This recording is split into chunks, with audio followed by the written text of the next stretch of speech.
Listening Comprehension, Part 2. You are going to hear an article. First you will have 1 minute to read the introduction and the items. Then you will hear the article. You will hear it only once. Then you will have time to answer the questions. Decide if the statement for each of the items is true, plus, or not true, minus, and mark your answers on the answer sheet. Now you will have 1 minute to read the items. Global warming. A 1-meter sea level rise would submerge a substantial amount of Bangladesh. Jonathan Gregory, the study's leading author and climate scientist at the University of Reading in England, said in a telephone interview. Scientists have previously calculated that if the annual average temperature in Greenland increases by almost 3 degrees Celsius, its ice sheet will begin to melt.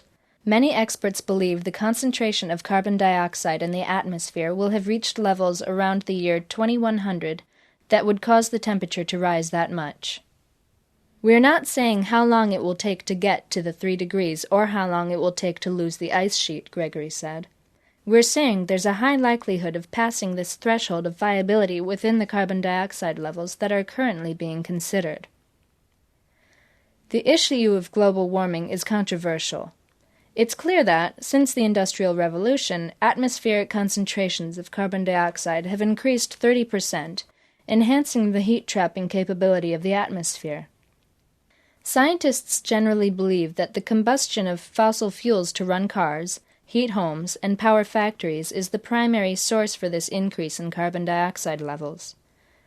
In the absence of emission control policies, the United States Environmental Protection Agency says carbon dioxide concentrations will be 30 to 150% higher than the current 370 parts per million found today. Meanwhile, the global surface temperature increased 0.6 degrees Celsius in the last century. Oceans have become warmer, too, expanding while storing heat. This has caused sea levels to rise 10 to 20 centimeters in the last 100 years.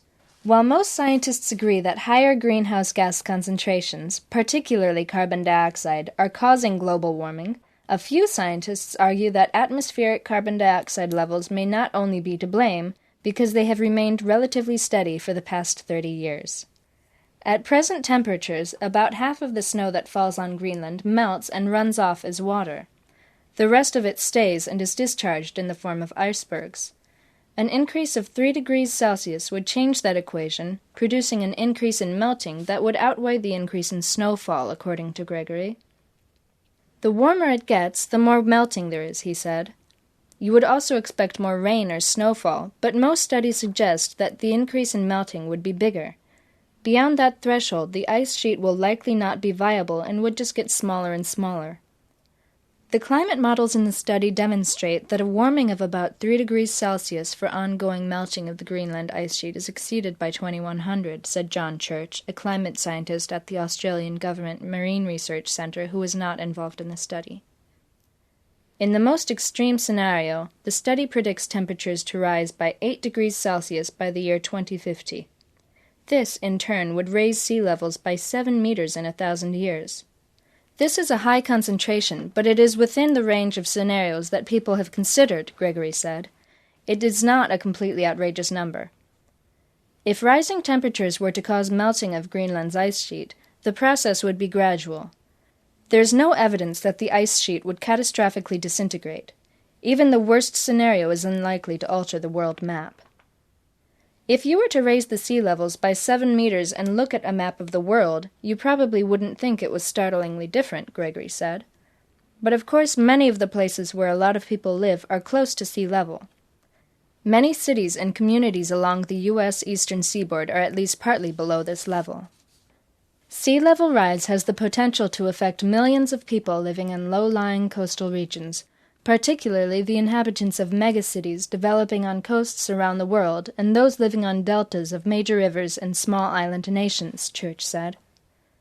Gregory and other scientists warn that even if the composition of the atmosphere could be changed back to pre-industrial conditions, the sea level rise could be irreversible. Once it's gone, the Greenland ice sheet is unlikely to be re-established. Sea level represents one of the longer timescale responses found in the climate system, said Ronald J. Stouffer at the U.S. National Oceanic and Atmospheric Administration's Geophysical Fluid Dynamics Laboratory in Princeton, New Jersey. It may not be possible to stop or reverse this process once it has been underway for a period of time, even if the climate returns to a relatively cool state, Stouffer said.